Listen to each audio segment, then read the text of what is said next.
Hello everyone and welcome back to another Stratagoy video. Today we're analyzing the new Daughters of Khaine Battletome, and I've brought a guest for this video, and it's Ryan yet again because he's such an expert on so many fields. Hello Ryan. Hey, that's really sweet of you to say, but yes, I'm glad to be back. Yeah, you actually compared both books with notes and all, even before I suggested doing this video with you. So that's why you're getting the compliment right now. Well, thank you. I do like to put in my time, my nerdy time where I should be doing other things, but yeah, it's good. I like doing that kind I'm guessing this counts as nerdy time as well, so thank you for dedicating some of your reserves to this video as well. For this Battletome review, I'm doing it a bit differently from the one that we did with Ideneth. So there I think we went with the approach that it was for experienced players, and we focused on the changes more than what was actually in the book. While with this one, I really want to go over all the allegiance abilities, but then fast forward a bit through the War Scrolls, because everyone can look at the War Scrolls on the app, right?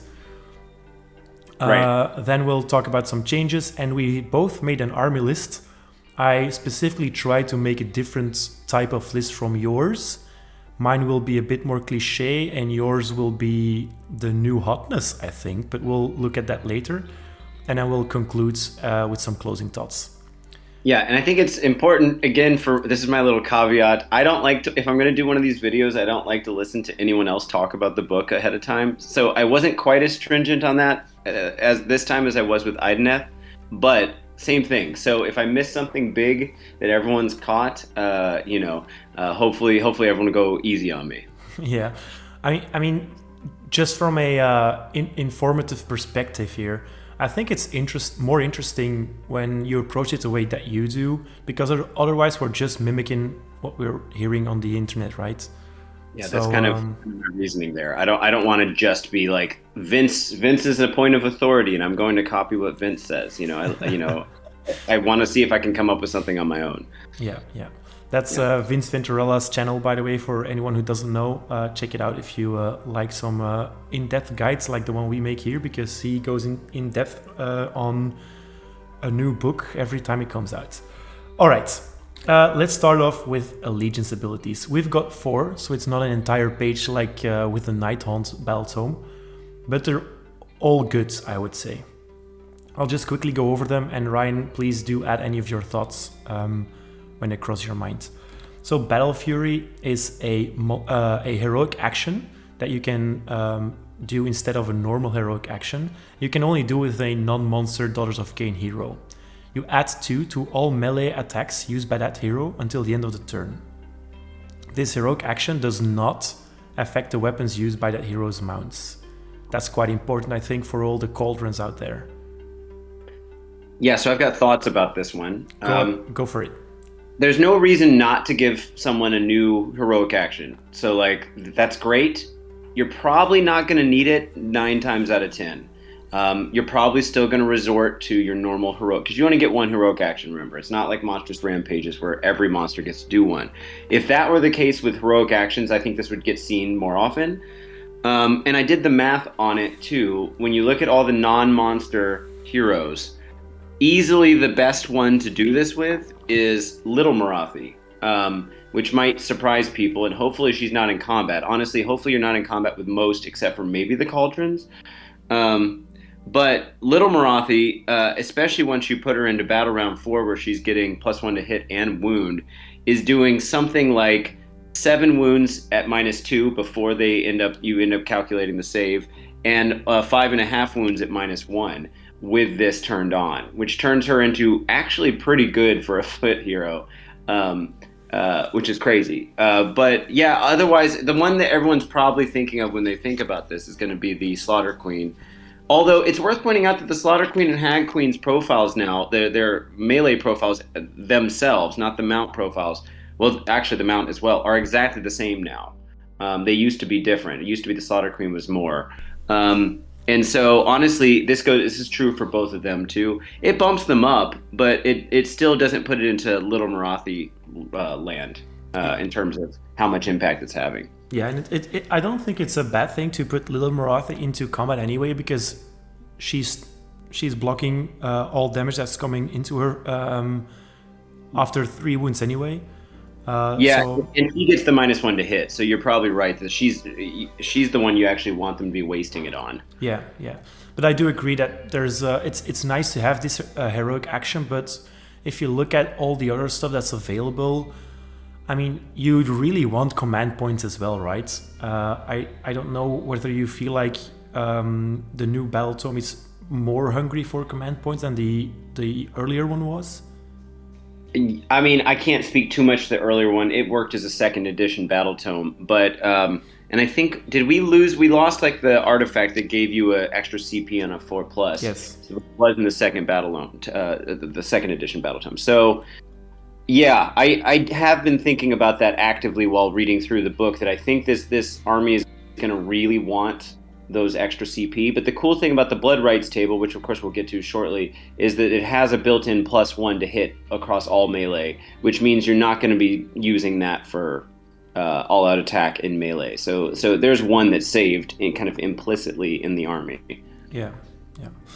Okay. I think if you're looking at it from a perspective where you might at some point see 2 heroic actions, that would be really cool per turn. But as of right now, it will probably be not your favorite pick every time at least. Okay, let's look at all-out slaughter. That's a command ability. So here we are with the command points. You can use this command in the combat phase on a friendly Daughters of Khaine unit that is picked to fight. Hit rolls of 6, score 2 hits instead of 1. Make a wound and save roll for each hit. So this is basically exploding 6s. Yep. Which is amazing. Really, really good. Because as you say, you have the +1 to hit from the Blood Rights table, which we will look at later. And you don't really need your command ability in the combat phase to be all-out attack. So you can actually spend it on all-out slaughter. And when you look at the basic profiles from most of your units, they have a high volume of attacks. Yeah, anything that triggers on 6s is great. Of course, that means Curse isn't going to go well with this. Yeah. You can only choose one or the other. And this is one of the armies that actually has good priest options and pluses to chant. Yeah. Which means Curse is a great option in this army, but it doesn't stack with this. The other thing to think about is the exploding 6s.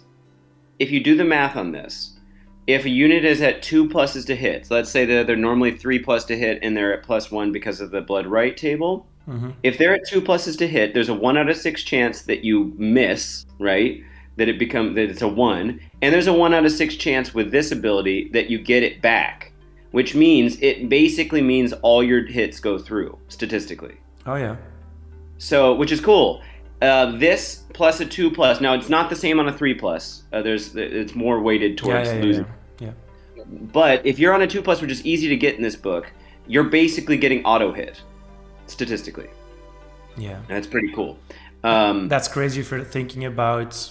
Let's say, what are they called? The Sisters of Slaughter. That you can bump them up to 3 rend attacks, 2 attacks each, or even 3 attacks each. I don't know what it is exactly. If you're thinking about that and then realizing that this ability basically means that they're also hitting all of that, that is yeah. And remember, the High Gladiatrix is adding to the wound roll.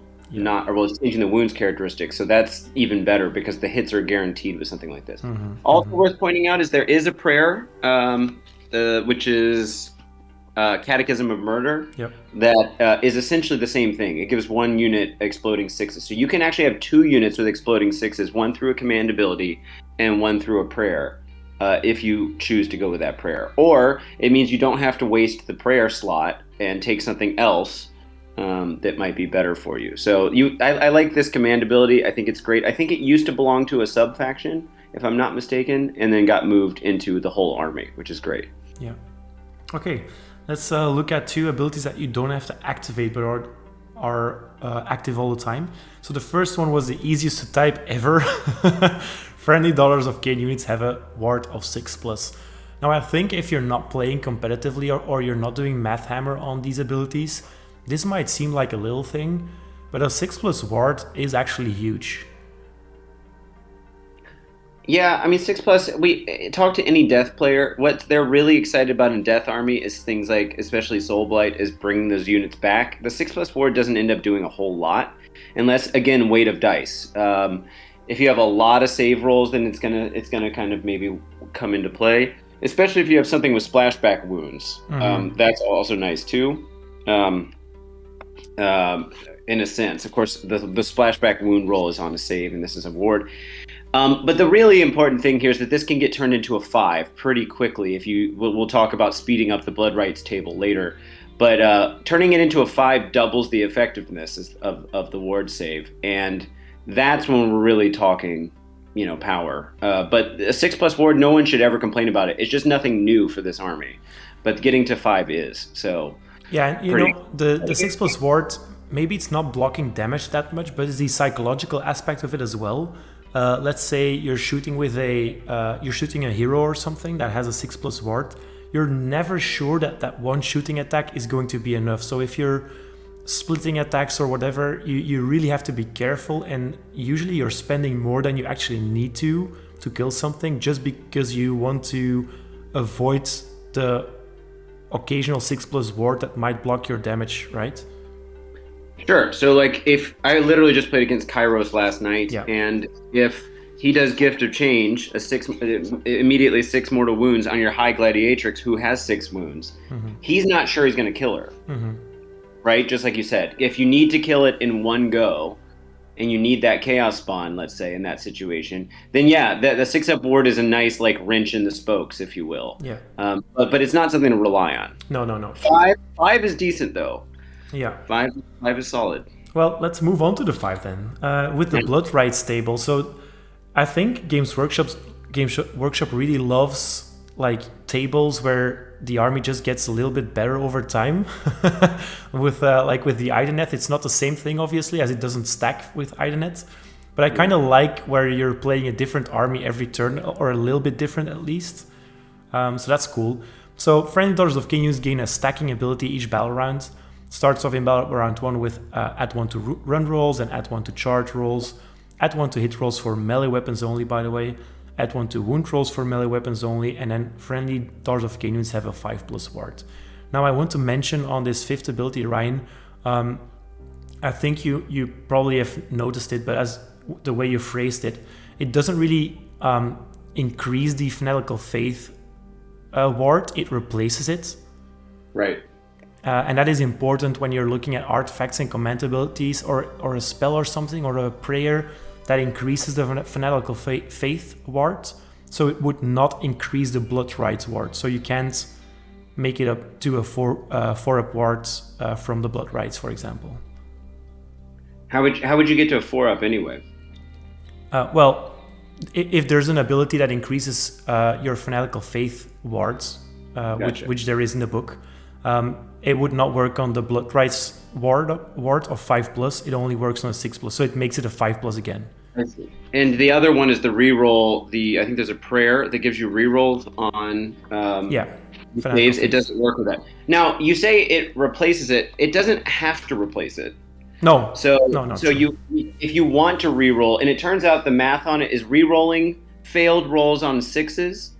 And then having a 5-up ward. The 5-up ward is only 1 out of 36 better than the other one. I think one is 11 out of 36 and the other one's 12 out of 36. So it is technically better to have a 5-up ward, but barely. So if anyone's sitting out there arguing which one of those two abilities, rerolling 6s, failed 6s, or a 5-up ward, technically the 5-up ward guy is right, but they're almost the same. Yeah. Which is cool. Now there's so many ways to speed up this process in the Battletome. I think I read at least 4 abilities that speed up the process, where usually not for the entire army, but for a specific unit, an artifact or a spell that bumps up your round number here. Yeah. What do you think about that? Is that something that you want to be looking out for? Me, 100%. And by the way, I've got all 5 written down here in order of strongest to least to weakest. I don't know if you want me to walk you through them real quick. Yes, please do. Please do. All right. So there's 2 elements that you're looking for is how many units get affected and how long it lasts. So Hagnar, the sub-faction, as we'll talk about later, bumps it up for everyone always, which is the best possible version. Depending on how you look at this, the command trait True Believer, which goes on the general, obviously, bumps it up forever and always for the general, but just for the general. So that's good, but only for the general, but it is for always. Sacrament of Blood is, if I'm not mistaken, that's the... why am I blanking on this? Is that the... Yes, that must be the prayer, right? I think so, yes. Yeah.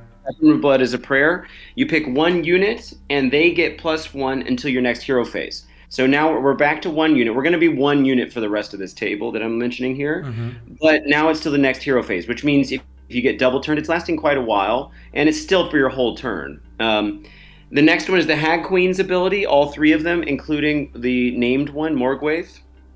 It's +1. This is the Witch Brew, I believe. It's +1 to 1 unit until the end of your turn. So only happening in your turn, and it's only for the turn, not into the following one, or if you get doubled. And is it only for Witch Elves? I think it's for any unit in the army. Oh, really? Yeah. Daughters of Khaine, friendly Daughters of Khaine. Cool. Yep. And then the most restrictive is the Bloodrack Medusa's version. Obviously, she has the shrine and on foot. This is +1 to that unit until the end of the combat phase. So it's only for the combat phase. And it's for a Melisai unit only. Yeah. So we've gone from being everyone to just Melisai units for 1 phase. So everyone all time. But that means that you can get technically +5, which you don't need. Even on turn 1, +5 is not going to do any different than +4. So if you need to buff a big unit and get them up to a 5-up ward, +1 run, charge, hit, and wound, you can at least do it until the end of your turn, or the combat phase, even from turn 1. So it's still pretty strong. And you know what this reminds me of is the Ideneth modularity with playing with the tides. Exactly. I really like that this is flexible, and it's not entirely tied to, say, the command trait or the sub-faction allegiance ability. When you have some play here with Sacrament of Blood, a prayer, and then 2 different types of hero units, of which there are 5 different models that can be unit or separate war scrolls, you've got quite a lot of flexibility with messing with this, albeit with those units for shorter amounts of time. Yeah, it does remind me a little bit of the Wheel of Nurgle as well from the 2nd edition, where you had more ways to influence it. Yeah. But yeah, I really like this table. I remember this rule coming out, in the 2nd edition, because I don't think they had it in 1st edition. Yeah. And I just loved it. I loved it. So that's really cool. I think they did some version of it in 1st edition, but yeah, definitely, because the 2nd edition book just came out. Yeah. But a year ago. But yeah. Oh yeah. I mean, yeah, of course, yeah. The 1st edition, but the 1st edition book, yeah. But I was at the end of 1st edition, I think, so it was very close to 2nd edition or something. I don't know. I wasn't really playing Age of Sigmar as competitively as I am now back then. So yeah. They were a brand new model range at that point, apart from models that were brought in from fantasy. Elves. Yeah. Mm-hmm, mm-hmm. And the other thing to point out here is all of these changed from rerolls to add ones, and of course that's better for run and charge in general. To hit that's the one that everyone could complain about, is because you could already do an all-out attack, and then having rerolls would have been nice. But of course, as we said with CPs, command point usage, having +1 to hit here saves you from having to waste an all-out attack anywhere except for the shooting phase. Yeah. Or now you can use it to get rid of a -1 to hit if you need it. Yeah, plus you have the all-out slaughter, right?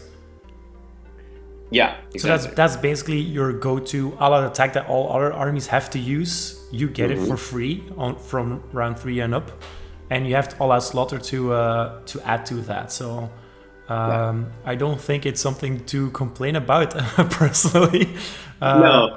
This army sits in a really good place right now. I don't yeah. think it needs to complain. All right, so that's the allegiance abilities. Now let's look at sub-factions. We have to look at the time here a little bit because this video is going to end up being 3 hours long if we go into detail on everything. Sure. But we'll go over everything quickly, and then if you want to add something, please do. So Hagnar, we've already discussed a little bit. So add 1 to the current battle round number when determining abilities gained from the Bloodrise battle traits. This ability is cumulative with similar abilities. And it also allows you an extra cauldron, which you had to tell me means that if you fill up your 4 behemoth slots, you can still fill up a 5th behemoth slot, but only with a cauldron. Which is and remember, the order in which you take them doesn't matter. So all it really means is if you have 5, 1 of them has to be a cauldron. Mm-hmm. And keeping in mind that the Bloodrack Shrine is not a cauldron. Yeah. We'll talk about all the allegiance ability sub-factions as a whole in a different slide. So I'll just go over every one of them quickly, and then we'll discuss them in general, okay? Then the next one, we're going to butcher pronunciation here. I'm going with Drychi Ganeth, but maybe it's something different. I don't know. How would you say it? I do the hard CH, Drychi Ganeth, but it doesn't matter. Okay, let's do this. Drychi Ganeth. Improve the rend of melee weapons used by Witch Elves and Sisters of Slaughter by 1 if those units made a charge move in the same turn. I think this is extremely powerful because there's so many ways to increase the rend by 1. So it's actually not that difficult to have Sisters of Slaughter or Witch Elf unit on -3 rend on all their attacks. Yeah, we'll talk about this in my list. Yeah, exactly. So. And it also allows an extra either double or single reinforced unit of Witch Elves. Kraith. After a Sister of Slaughter unit has fought for the first time in the combat phase, roll a dice. On a 4+, that unit can fight a second time in that phase. The strike loss effect applies to that unit when they fight a second time. I really like how they're approaching fighting another time with, or second time with striking lost now. I kind of like that interaction. I don't really like that it's on a 4+ though. Well, it's for literally all of your Sisters of Slaughter's units in that phase. Yeah. So you could get all of them. You could get half of them. You could get a little less than half, whatever. But the fact that isn't just for 1 unit. Usually we would expect it to say choose 1 unit on a 4+, and then that 4+ really sucks. Mm-hmm. So this is encouraging to take MSU of Sisters of Slaughter. Yeah. Personally, I would rather have choose 1 unit and it just happens automatically. Compared to you can roll for everyone, but it has to be on a 4+. I know it's a dice game, but I don't like 50-50 dice rolls on big abilities that are literally your entire shtick in your army. Yeah. I don't like that. So yeah, I'm not a huge fan. Calebron then. You can use this command, so you get a command ability. You can use this command at the end of the movement phase. This command can only be issued by a Calebron hero. Remove the target friendly Calebron hero unit from the battlefield and set it up again more than 9 inches from all enemy units. It also unlocks Shadow Stalkers as battle line. When I first read this ability, this was probably my favorite because I just really like the movement shenanigans. I like it with Sylvaneth. I like teleports in all armies. So yeah, this was one of my favorites. I'm not so keen on it anymore now, but we'll talk about that later.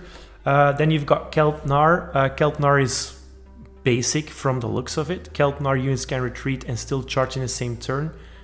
I think this is one of those abilities, and correct me if I'm wrong here, Ryan, but I think this is one of those abilities where when you look at it the first time, you think, oh, that's really disappointing. But then if you think about how the game usually works, it can be quite impactful. Now there is... Honestly, go for it. All of these abilities are so good that it's really hard to pick between them. And this is another one of those. Like, imagine if you had this with the Drychi Ganeth on the charge, you get extra rend.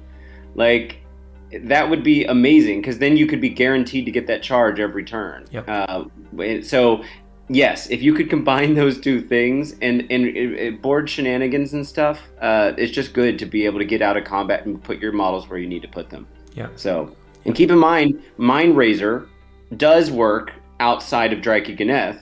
And if you got Mind Razor on a unit that can retreat and charge, you're kind of guaranteeing that they'll get that Mind Razor charge benefit every turn. Yep, which is huge. Yeah.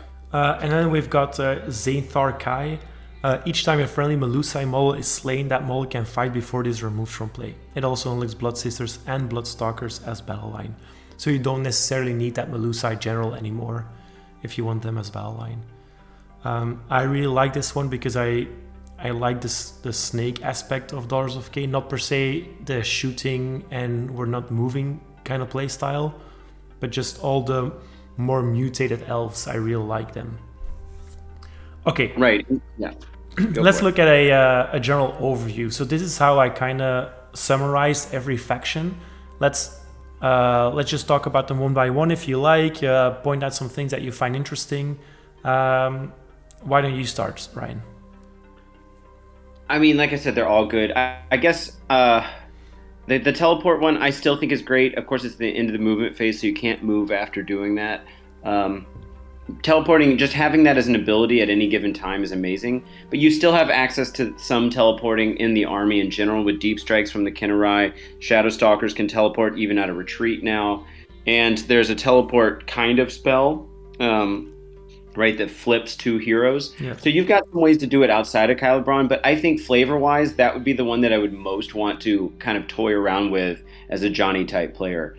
But you're still getting the movement shenanigans with the retreat and charge. Hagnar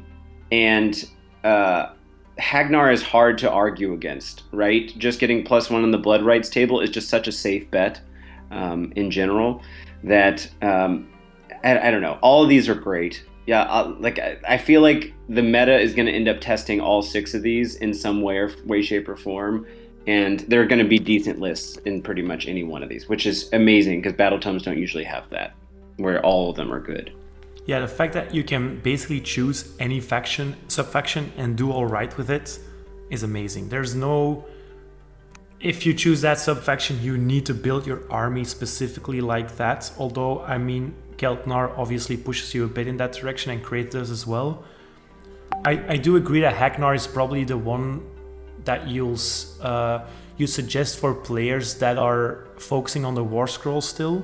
Maybe the ones that are new to Daughters might just benefit from Hagnar since it's a static benefit anyway. I feel like Killebron is the one that is hardest to benefit from because you really need to think about your movement, but that's where the experience comes in, I think. What I don't like about Killebron is the fact that it makes Shadowstalker's battle line, because if you look at it from a competitive standpoint, in what world do you actually want to teleport almost your entire army? It's not saying you have to take them as battle line. Like, if you were already going to take one, it just means you're free to not. That takes one of your slots. Yeah, I understand. It's just that I feel like it kind of reinforces this idea of you can teleport all your stuff, or everything is very teleporty.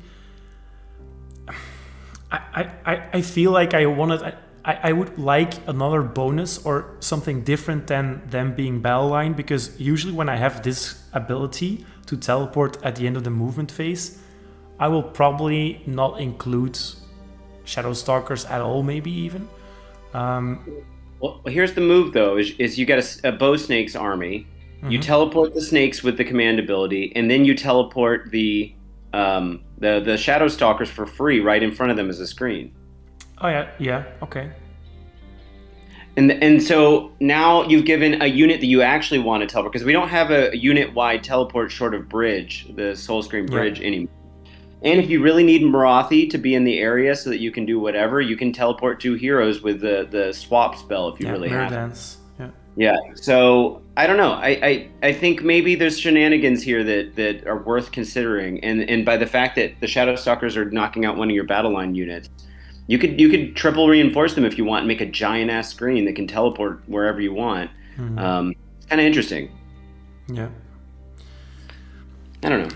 Yeah, it's super cool. I really like teleporting stuff. I'm not sure whether if I really want teleports, whether I would take the Shadowstalkers over, let's say, allied in Sylvaneth units that can teleport. The Tree Revenants, if they can still do that, if the new book comes out, we'll see. But that's an entirely different conversation. Okay, anything else to add on the subfaction, or are we moving on? We can move on. Okay. So then let's look at enhancements. Now, I am not going to go over everything here. I picked out some command traits that I really like, some artifacts that I really like, and then I did write out every spell and every prayer, but we don't have to talk about every single one of them. Ryan, do feel free to add a specific command trait that I didn't include or an artifact if you feel like I skipped one. Okay, so for command traits, honestly, I think they're all pretty good. I would even say that they're all very good. There is just one that is very, very good, I would say, and it overshadows the other ones a little bit. So Fueled by Rage is the first one that I really liked because I am the Melusai guy. I like Melusai. So it's Melusai Iron Scale only. Once at the start of the combat phase until the end of the phase, you get to add 1 to the attacks for melee weapons used by friendly Melusai units wholly within 12 inches. So you can really hit hard at a certain point. Yeah, and the great thing about this is she has this ability on her War Scroll. However, it only triggers if she slays a model in combat that same turn, so she has to go first, and she has to slay a model, which she's not putting out a lot of output. So what this is doing is giving you a once per game version of this for free. Yeah. Which is great if you are building that one build. So the next one is the one that I think is overshadowing all the other ones, and that's Zealous Orator, or Orator, I don't know how you would pronounce it. If you issue the rally command, return models on a 4+ rather than a 6+. I don't like it. It is too good. I don't like it. I like that the new books have been making rally better with things like this. This is great. However, my one pushback on this is that your army wants to be in combat at all times. And unless you're talking about bow snakes, which might be picked off from afar, there aren't going to be a whole lot of units that you can do a rally command to that are going to need bringing back and are going to be able to use it. You would have to retreat with a group of Sisters of Slaughter, for example, like a large block, to get the most out of this, and then wait a whole turn because the rally happens at the start of your hero phase. So you'd have to wait a whole turn to use it. And let's say you fail a charge, then that's great. If you fail a charge, then a little silver lining bonus is in the opponent's next turn during their hero phase. You can issue the rally, and that's pretty good. I just don't know if it's going to happen as much as we're used to, especially from you talking about like a Lumineth perspective where you're playing more defensively than offensively in combat. But yeah, it is fantastic, and I wish every army had it, but of course it'd be broken on some armies. Yeah, I'm not sure whether I entirely agree with you for maybe the first time ever. I think with this army, you have a lot of burst damage. So if you're just looking at both of our lists, you're usually deleting an entire unit in one go anyway, right? So that would be true. Yeah, if you can delete a whole unit, then you're free. Yeah, so I don't think it's going to happen that rarely. Also, like, just imagine that you're taking hits back. You can just remove models from the front so that you're 3 inches away, and then still rally if you're going next, for example. Yeah, okay, that's fair. If you do remove things the way you intend to, that's gonna be a good move. Yeah. If you're tied into 2 units, though, that's going to be hard. You might not remove both of them. Yeah. The funny thing about this ability as well, which they also messed up with the Fire Slayers book, is it is not keyworded yet again. Oh. Yeah. Yeah. So that's obviously going to FAQ just as it did with the Fire Slayers, so don't get your hopes up, guys. We're not returning dragons on a 4+. Or we're not going to be, at least, but right now you can. All right, so Master of Poison is one that I honestly really like as well, and you might not think that it's really good at first, but I really like it on one specific hero. At the end of the combat phase, inflict d6 mortal wounds to a model that was wounded by this general in this phase. I really like on the High Gladiatrix. Yeah, she just has to be in combat is the thing. And it's just wounds this time, not slain models, which helps. But then being able to do d6 mortal wounds. Now remember, that's not going to have any effect on a one model. It's to the model, not to the unit the model was in. Mm-hmm. So if you're against a one model or one wounds characteristic unit, you killed the guy, but that guy's not still around for you to put d6. So you're basically hero hunting at this point. Yes. Or going after dragons or big units like fulminators or something. That's what I like about it. High Gladiatrix 90 points, that's nothing, honestly. Just take one of them.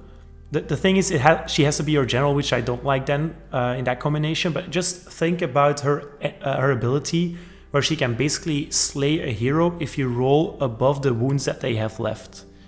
If you add the Master of Poison ability on top of that, and they both happen at the end of the combat phase, so you can choose the order in which you activate it, you're really increasing the chance there to kill a low wound hero, and you're actually increasing your chance of killing a high wound hero as well.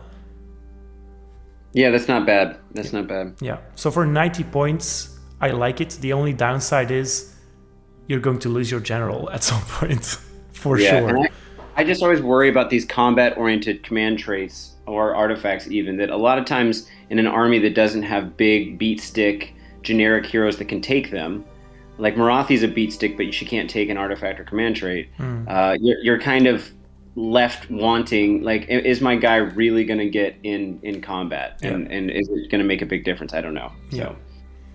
And then you've got Sacrificial Overseer. If this general slew any models in the combat phase, they can fight again. The strike loss effect applies to this general when they fight again. I like it. Now that I think about it, I would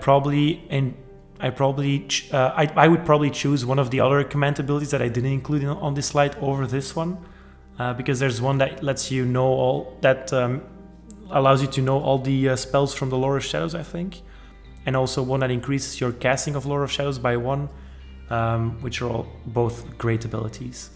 Yeah, I'm just going to make one quick side argument. I still think Master of Magic should be taken if you can, because this army lost its +1 to cast with Marathi, and Mind Razor is so important with an 8 to cast that I really think having anything you can do to make yourself a better caster is so important in this army.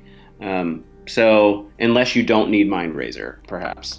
So as much as I like all of the command traits, I agree with you, they're all great. I feel like I'm still leaning towards the universal ones, which is why they should clean them up and make them less auto takes, I think. Yeah. In the new GSB. At this point, is it really necessary to still have them in the GSB, do you think? I don't know. Probably not. Yeah. But yeah. I don't even know if are those officially. Those are actually in the. They're in the general rules, the core rules. Yeah. Unless they get rid of those, there. Yeah. Or the PHP replaces them. Mm-hmm.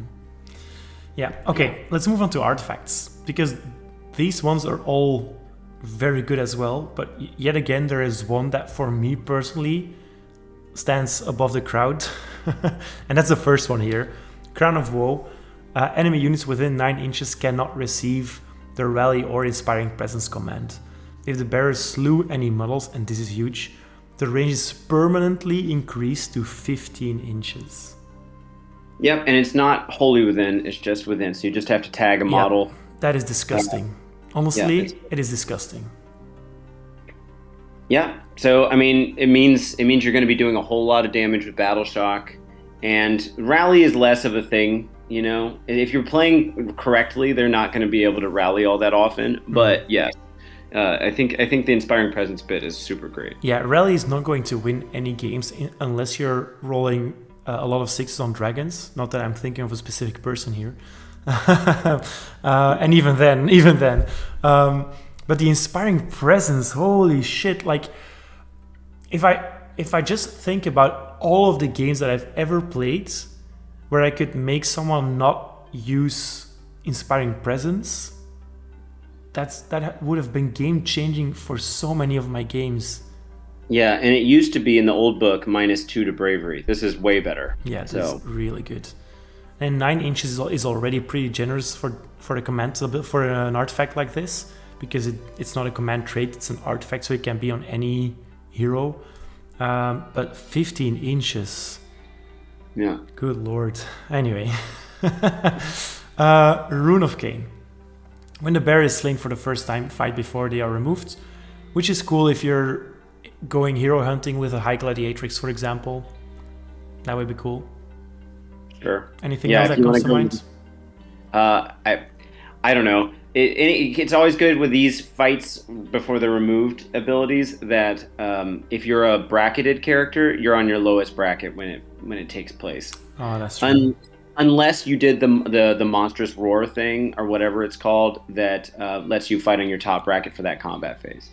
But yeah, that's something to keep in mind. It's not going to make a huge impact with the mounts that we have here, like the cauldrons, except for that. Even the avatar doesn't get bracketed, so it's not going to make a huge effect. But it's always worth considering. And of course, this can't be on Big Marathi. Yeah, so. And it also can't be on the avatar. The avatars that are on the thrones. Oh, right. Okay. Yeah. Would get to fight again because this is for the whole unit. Yeah. I just wish there was a sub-faction where they would allow avatars to take command traits or artifacts. That would be so cool. But yeah, okay, that's just wishful thinking. Crystal Heart then, double the range when casting an endless spell. I really like this artifact personally because some endless spells can really change how an army plays, and doubling the range on them has a massive impact in those cases. Yeah, also worth pointing out that the range is different than its movement characteristic if it's predatory. Yeah. So it's not doubling that. It's just, so like Emerald Lifeswarm is still only moving 8 inches per turn. Yeah. It just means you can put it 12 inches away instead of 6. Yeah. So. And then you've got Sevenfold Shadow. Once in your movement phase, instead of making a normal move, teleport the bear and set them up 9 inches away from enemy units. So if you're going Calebron and adding this artifact to your army, you're teleporting all over the place if you want. Yeah, there's a once per battle. Yeah, I should have put an extra comma there. Again, all great artifacts. I think you will probably take Crown of Woe in almost every list, but if you're including more than one artifact, you're probably also taking Arcane Tome over all the other ones, right? Yeah, you'll see in my list, I took an Arcane Tome because I really needed a wizard in the army and didn't want to take a Bloodwrack Medusa or Marathi. Mm-hmm, so, yeah, again, I kind of feel like Arcane Tome should, I don't know. We'll see what happens with those as the game evolves over the next few years. But I have mixed feelings about being able to make anyone a wizard. So. Yeah, it has to go. I'm just going to be I'm just going to be very strict on it here. But honestly, it has to go. It breaks so many flavorful rules. I see dispelling dwarfs with a Arcane Tome, and that just it doesn't work for me. Yeah, maybe just to give +1 to cast as it does, or 1 spell to cast. Yeah, that's fine. Yeah, which is also very good. Yeah.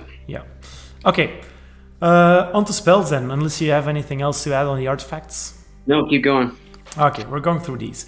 So I like all of these spells. They're really cool. What an amazing spell lore.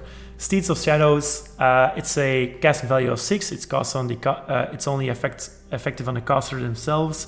Until your next hero phase, the caster's move is 16 and they can fly. What do you think who do you think this would benefit from the most? Well, Little Marathi's snake shooting thing that she's got is now bound to 18 inches, and this wouldn't be bad because she doesn't have the movement Big Marathi has. Mm-hmm. But I think probably the buff wagons could really use this. Yeah.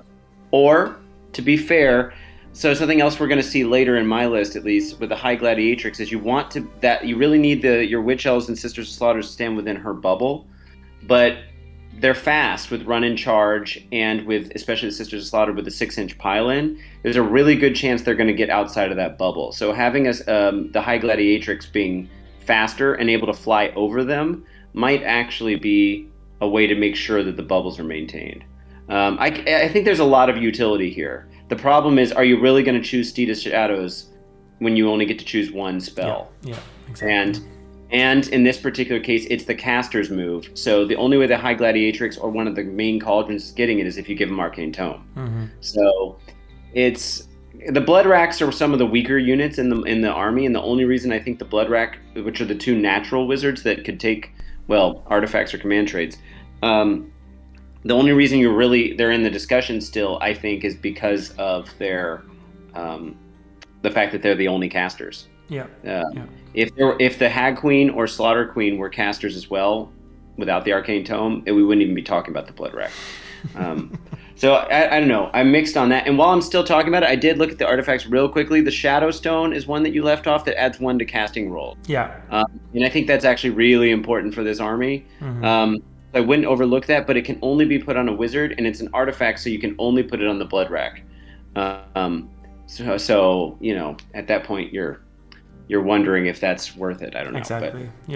But yeah, plus 1 to casting is huge. It's just that the units that you could put it on, as you say, you're probably not including them in your army all that often. Yeah, it really depends on how Mind Razor is everything. That is true. Yeah. Let's move on to Pit of Shades then. Casting value of 6 again, you'll see a pattern here, and range of 18. So all of these spells are range 18, and all of the prayers are range 14, which I like just from a ease of play perspective. Pick an enemy visible unit within range and roll 2d6. If the roll is higher than the target's move, that should be higher, not high. If the roll is higher than the target's move, it suffers mortal wounds equal to the difference. I don't think this is a massively impactful spell, but it could come in handy, I suppose. Yeah, I did the math on it against a movement characteristic of 5, which we could argue is the standard human moving speed. Mm-hmm. Average amount of wounds it does is 2.28 mortal wounds. Yeah. So a little bit better. The average direct damage spell we see is a D3, so which of course its expected value is 2. So this is a little bit better than that, but as their movement gets higher, it gets significantly worse. Yeah. So I would say this is a forget about it. Mm-hmm. Mm-hmm. Then Mirror Dance. This is such a techie spell. I'm sure you'll love this one a lot. Mm-hmm. Casting value of 6 again, range 18-inch again. Pick 2 Daughters of Khaine heroes wholly within range, visible to the caster, and each more than 3 inches away from enemy units. So they can't be in combat, basically. Remove those heroes and set them up again within 1 inch of the space that was occupied by the other model and more than 3 inches from enemy units yet again. So basically you're swapping 2 heroes, which is so cool. Yeah, this is like reverse bridge, because the max distance you can cover is 19 inches with the 1 inch away from where they used to be. So both heroes have to be wholly within 18. So if one is all the way on... Oh, sorry, I said 19. I meant 37, I guess. Mm-hmm. So if one is all the way on one side of 18, the other one's on the other, you could flip quite a bit. And so you'd, of course, have to have the wizard casting it in the middle. Of course, the caster themselves, this is what I meant by 19, could be the caster, or it could be the one of the 2 targets, and then they could swap. Yeah, it's definitely cool. I think one of the game problems is going to be, how do you mark what 1 inch within them is going to be? Yeah. But maybe if you know which way, you just use a combat gauge and put it on the side of their model, and then pick them up. Yeah. But very cool. I like it a lot. Mm-hmm. All right, the Withering. Casting value of 7, range 18. Pick 1 visible enemy unit within range. Add 1 to wound rolls for attacks that target that unit until your next hero phase. I think this one is really important if you're playing... Well, for all units, obviously, but especially if you're playing the Witch Elves or the Sisters of Slaughter, because they only wound on 4s, I think. Yeah, but with the High Gladiatrix, it becomes a 3. Yeah. And then if you're in Blood Rite 4 or you're sped up, you won't need this. That's my main conflict here, is that you don't need it. But here's the catch that will always be needed, is remember the Blood Rites table never makes the bow shooting better. Yep. So bow snakes, this is great for bow snakes so that granted, they want to do the mortal wounds anyway, but you're trying to get the most out of that unit. And this will work for all units attacking them, not just in melee. So I do think this has a place, especially if you're not running Hagnar and not speeding up the table. Yeah. Yeah. You're probably, if you're not running Daughters of Khaine and you have to choose spells, you're probably not taking half of these ever over Mind Tracer, for example. But the Withering is one of those spells that could come in handy and that I could actually see being taken in some lists. Yeah. Yeah. Okay, and then we get to the big boss spell, Mind Tracer, casting value of 8, range 18. Pick one Daughters of Khaine unit wholly within range and that is visible to the caster. Improve their melee weapons rend by 1 until your next hero phase, which is already very good. But then, the favorite Games Workshop term, in addition, add 1 damage to their melee weapons if they made a charge move in the same turn. I love that you call it the Games Workshop term, but it's really the Lumineth term. It is. It is. It is. That's such a Lumineth channel bias you just showed us all, revealed to us all. Yep. Anyway, yeah, this is incredible. The real stinker here is that it's casting value 8, which is not easy in an army that isn't a particularly strong magic army. Marathi lost her +1 to cast. We'll talk more about it later, but let's just for the meantime, let's just say any army would be jealous to have this spell if they're a combat army in any way, shape, or form. This is amazing. Yeah, I do agree with you though. The 8+ to cast, it is rough. A lot of important and strong Lumineth spells are also in an 8+, and without their Zytrek +1 to cast bonus, you're usually not getting them off actually. So yeah, and that's coming from an army with rerolls from the shrine and all that. So 8+ is tough, man. It is not something that you can count on. Definitely not. Yeah. And then Shroud of Despair.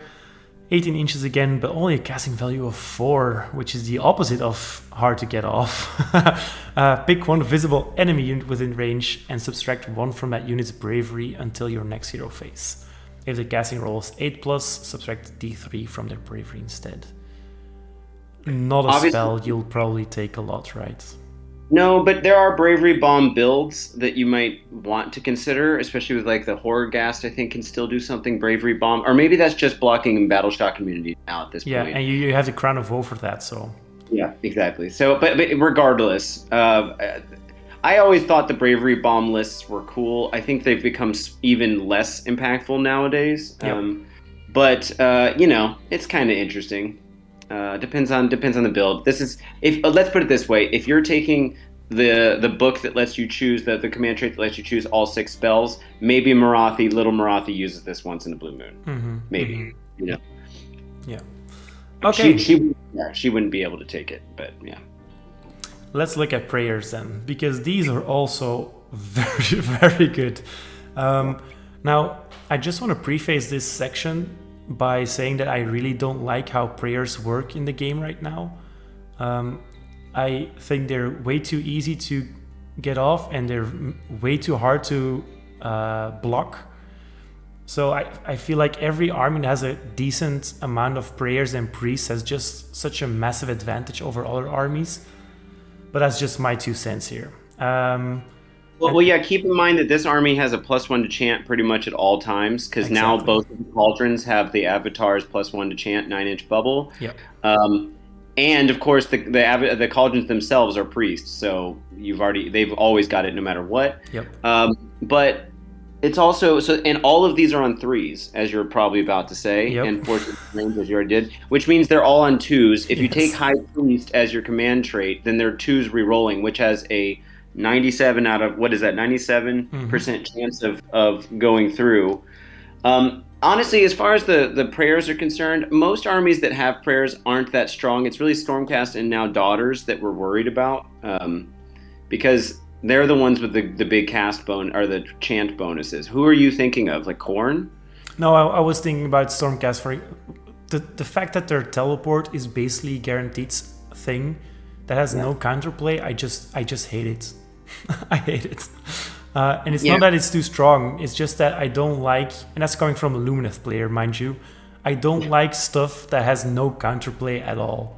I even don't like it when I play Lumineth and where I notice that my opponent has no way of combating my strengths. That just feels bad for me as well. Sure. Anyway, that's a whole different video, I think, and a whole different topic. So Catechism of Murder is something that you will use a lot, I think. Answer value of 3, a range of 14, so that's for every single one of these, I think. Pick one Daughters of Khaine unit wholly within range and visible to the chanter. Until your hero phase hits of 6, score 2 hits instead of 1. Make a wound and save roll for each. Yeah, we already talked about this one when talking about the command ability that gives the same thing. So it's just more redundancy, so it's good. Mm-hmm. Okay, Blessing of Khaine. Pick one Daughters of Khaine unit wholly within range and visible to the chanter. Until your next hero phase, you can re-roll Fanatical Faith rolls for that unit. We also discussed this one. Rerolling 6s on your ward saves is marginally worse than just having a 5-up ward, as Ryan mentioned, but it's still very good. Yep.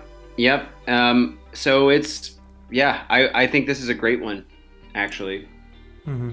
You're not going to get that 5-up ward unless you're in Hagnar very often for your whole army, or even for a unit unless you're stacking all the things. So this is better. It's 136 worse. So it's still pretty good. Yeah.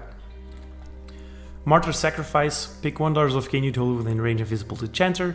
Until your next hero phase, each time a model in that unit is slain by a melee attack, before the slain model is removed, pick one enemy within 3 inches of that slain model and roll a dice. On a 5+, it suffers 1 mortal wound. I don't really like this one as much. Do you? No, I mean, a 5-up's pretty, 1/3 of the rolls, and, I'd rather fight again, right? Mm-hmm. Fight twice or fight on death. Yeah, that would be and better. it also only affects the enemy unit when it is within 3 inches. Yeah. But I guess imagine stacking this with the snake. What was it? Zainthar Kai that lets you all the snakes fight on death. Yeah. Kind of extra leaning in on that. That could be interesting, maybe. But then as well, you have a smaller pool of models, so you're just going to get this ability off much less than when you're running it on witch elves, for example. Right, and keep in mind that unlike magic, prayers can only each priest can only know one and only do one. There's no version of a priest really, with very few exceptions, that can do more than one. So you're not, most likely you're kind of probably taking your prayers as redundancy on and the prayers that are on the priest war scrolls as they stand now aren't that great for the most part. Yeah. So you're gonna be choosing these guys, and at least you don't have to animate the avatar now. So there's that. Yeah. Okay, Crimson Rejuvenation. I love that word, rejuvenation. It's so cool. Pick one Daughters of Khaine unit wholly within range and visible to the chanter. Heal D3 wounds allocated to that unit. It's fine. I don't think you'll bring this prayer often, since there's a lot of stuff that is much more impactful. But healing is always good, I guess. Yeah, I would rather bring a Life Swarm. And remember, you can't heal Marathi. Just friendly reminder. Yep. Imagine if you could. Yeah. Okay, Covenant of the Ironheart. Pick one Daughters of Khaine unit wholly within range and visible to the chanter. Until your next hero phase, do not take battle shock tests for that unit. I like it. Yeah. Great with your big blocks of Sisters of Slaughter or Witch Elves. Yeah. Especially because you're basically freeing up 1 extra command point to use elsewhere. Yep. Mm-hmm. And then Sacrament of Blood. Pick one Daughters of Khaine unit wholly within range and visible to the chanter. Until your next hero phase, add 1 to the Blood Rites table, determining the effects for that unit. This ability is cumulative with similar abilities. This is the one that you mentioned, right? Yeah, I think this is the choice. Because this is one of the better versions of bumping the Blood Rites table up. A lot of people aren't going to be playing in Hognar. And it, like I said, it lasts until your next hero phase. So if you get double turned, you're in a good place. And remember, bumping it up could mean that you're getting +1 to wound or +1 to hit, which is essentially also a command ability's worth of ability, right? At least on the +1 to hit, +1 to wound, you can't get anywhere else. Or if you're lucky and you've already pumped them up enough, you're getting a twice as good award. So I feel like this is almost like I would take this in pretty much every list probably. Yeah. A Catechism Murder we can do somewhere else with the command ability, so it's worth pointing out though that the Catechism Murder lasts until your next hero phase, which means you could have 3 whole hero phases in a row with exploding 6s if you get double turned, or 3 combat phases, but as opposed to the command ability, which only lasts for 1 turn. So. Yeah. All right, cool. Yeah, good addition to what was written there, Ryan. Thank you. So now we're moving on to War Scrolls, and I selected these. I don't know where you would have added a different War Scroll to this list, Ryan. But I liked these 6 most from the things that stood out to me at least. I thought maybe you had done this as a combo of our 2 lists, but if you did it entirely on your own, I'm extra like enthusiastic about this choice. I think it's cool. Yeah, I made this list before I made the my own list actually. So it was just me going through the War Scrolls and thinking, that is a very cool unit, and then I added both of our lists. So I had no idea when I was building this slide. Okay, so we're going to discuss every single one of them, but not any of the other War Scrolls. So the Blood Sisters, I love them.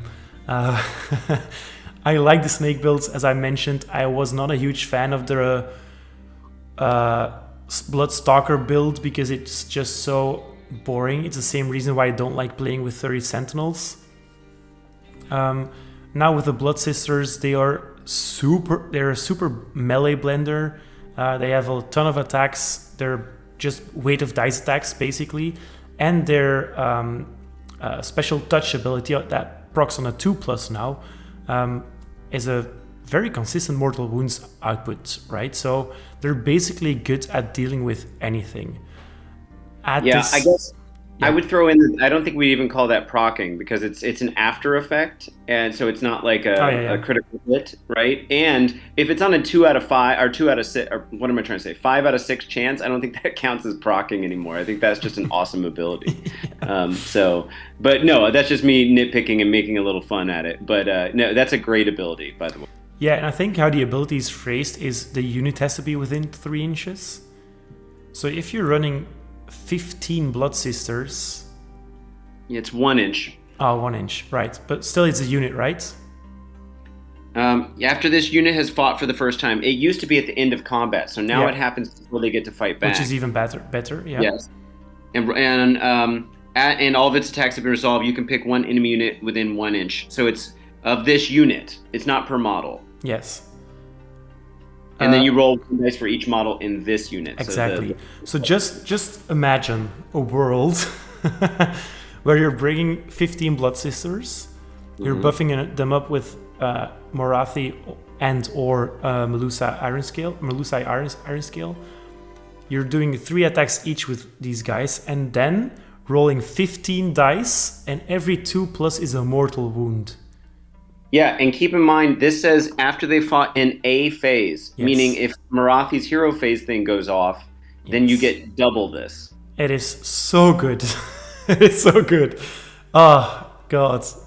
Melee snakes, baby. They're back. Yeah, I mean, the problem is that they've just got to get in there, right? But they move 8 inches. They don't have the run and charge. They don't have the run and charge bonuses that the regular elf ladies have.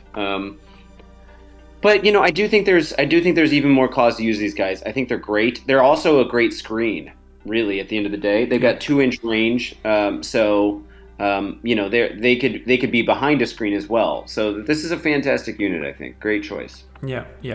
We'll talk more about them when we're talking about my list.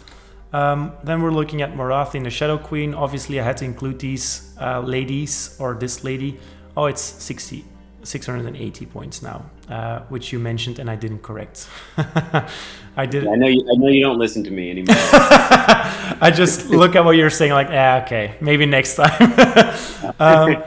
I included them in this list because I just want to point out that she's still very good, and still, I would not say she's an auto include anymore, but she's still massively impactful, and she did not suffer any huge tweaks, I think. She lost her +1 to cast, which is huge for Mind Razor. I do agree with that.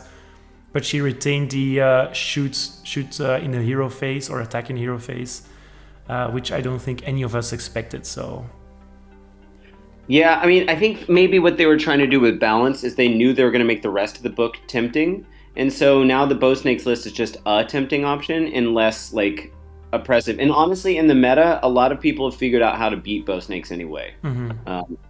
And I guess another thing is we should, I guess, temporarily mention that, or momentarily mention here that her war scroll is worded funny, but they're clearly going to FAQ it so that she goes back to the way her wounds used to work. I think the chances they don't fix that are so slim that like I would put all of my Warhammer budget for the next 3 months on it.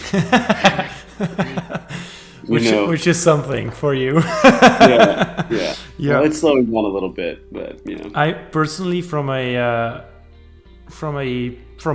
personal perspective, I don't really think it would be bad that targeting Little Morathi is a way of dealing with the Shadow Queen faster, but I do think that it's not intended. So yeah, I fully expect them to FAQ it as well. Yeah. Okay. Then we're talking about Doomfire Warlocks. Now, both of us included these guys into our lists, so I'm going to let you take this one if you like. Oh my gosh, I can't tell you how happy I am that you included them on this list and they're here. Jonas, let me give you one little like insight into how broken my brain is sometimes. Okay. So I have in my life, I don't admit this very freely, but I have a certain number of things, like phrases that I say, like these are, if my brain is coming online in the morning and I'm trying to get talking, there are certain phrases that I have that my brain will spit out even if I had no interest in saying them. And it's not like Tourette's. It's just, I don't know why I do it, but when I'm trying to think of war scrolls, for some weird reason, the unit that I say out loud first if my brain's not online is Doomfire Warlock. Like, I kid you not, it's so weird, but like, I'll just be sitting there in the shower trying to think of like a Stormcast unit and be like, Doomfire Warlocks. I don't know why my brain works that way, but this unit has been on my mind since I started playing during COVID. And I also have been a huge fan of this unit and have been hoping that people would wake up to how cool they are. And finally, they've fixed it enough in this Battletome that one of the big things that was holding them back was the fact that they used to not be able to do anything but Arcane Bolt, Mystic Shield, and their own spell, which meant that the +1 to cast was only doing their own spell is fantastic. It's kind of like a mini version of the Kairos Gift of Change in the sense that it does, if the unit is 10 models deep, which you can do, it only lasts for the first couple wounds on the guys, but these guys don't want to be in combat, so they're not a bad option for a Rally or an Emerald Life Swarm to bring it back to 10. You're getting, and they're fast as hell, they're 14 inches, you're getting a 6 Mortal Wounds Hero Snipe spell or just major damage dealt spell. It's D6 if it's less than 10, like if it's 5 to 9, I believe. And they're still getting the +1 to cast as long as they've got 5 or more. Taking one unit of these guys at 10, and plus they all can shoot, so they don't have to be in combat to actually get to do something. But I actually think this is a great unit to bring in as a coalition unit, or if you can, or as an ally, especially for armies that don't have a whole lot of magic. Mm-hmm. You can use them to get Mystic Bolt, a Mystic Shield off, or something else that you really need off if they can take a spell from your lore, like in cities. But I love this. I love this unit, and especially now that Marathi's lost +1 to cast, and it's pretty hard to get a +1 to cast. I don't think it's a bad move to try to take this unit with you in the army. And since you can only cast their awesome spell once per game or once per turn anyway, taking a big block of 10 makes sense. I just wish you could take them in 15. In a sense, it might be putting too many eggs in one basket, so that you can hold on to that 6 mortal wounds for a little bit longer. But I don't think this is a bad unit by any stretch of the imagination, and I think it might actually start getting a little bit of play. I'm surprised you put it in your list, though. I'll be honest. I knew I was going to, but I'm the one with the psychological disorder saying this unit. So anyway, I've always had a massive love for the models because I just like the eerie look of the casters.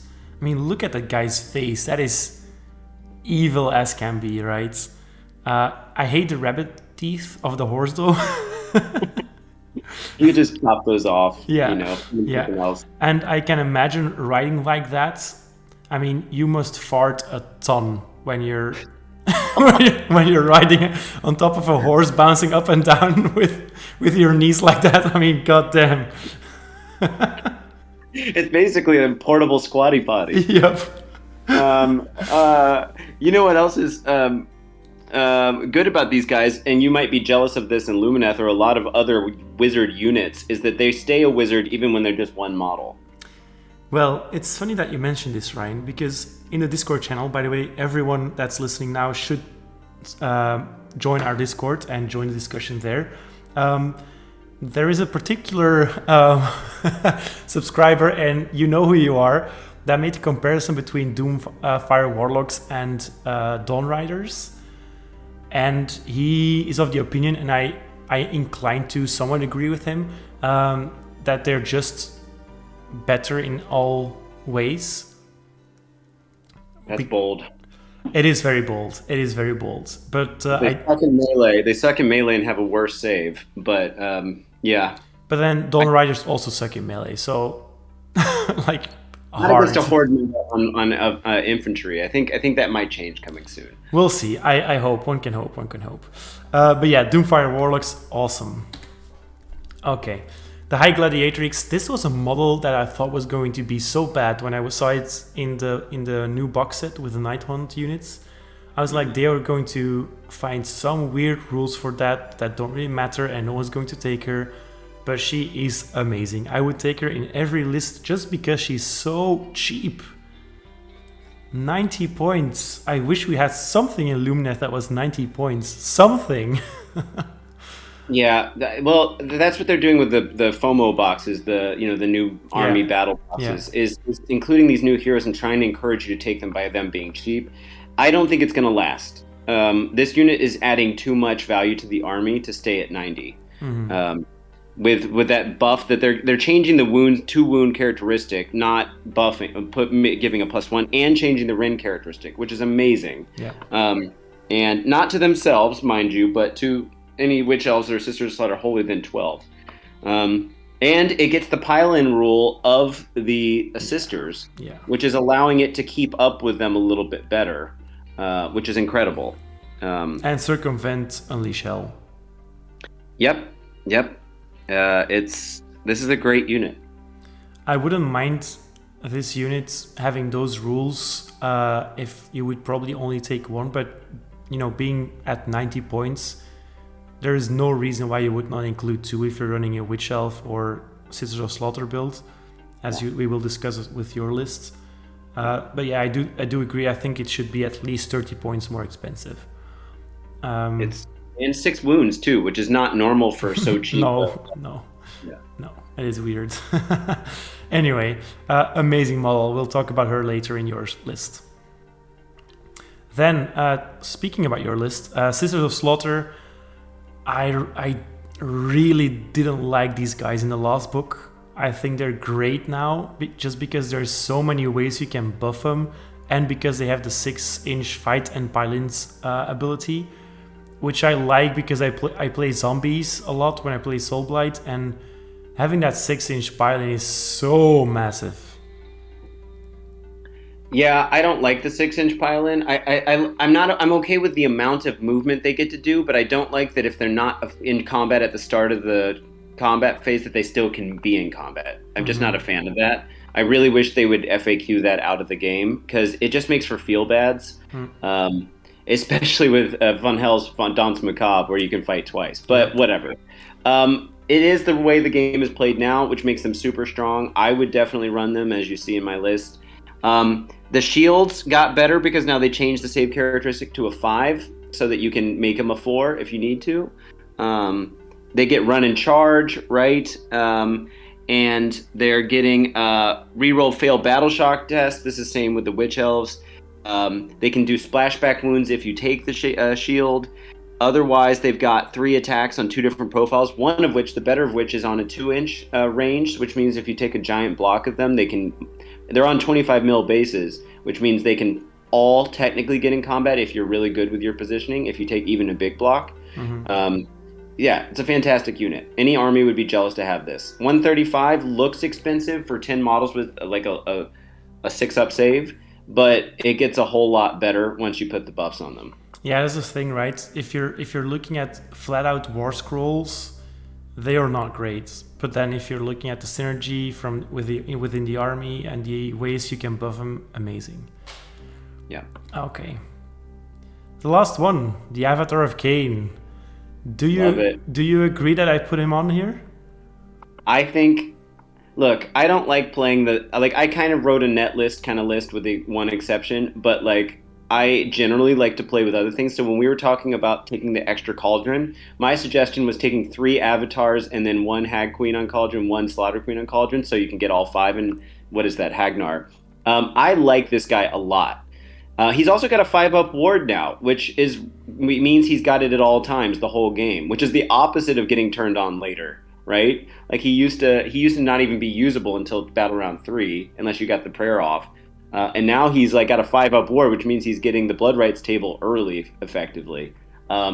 Yeah, he's great. At 9 wounds, he can actually hide in cover, which is great too.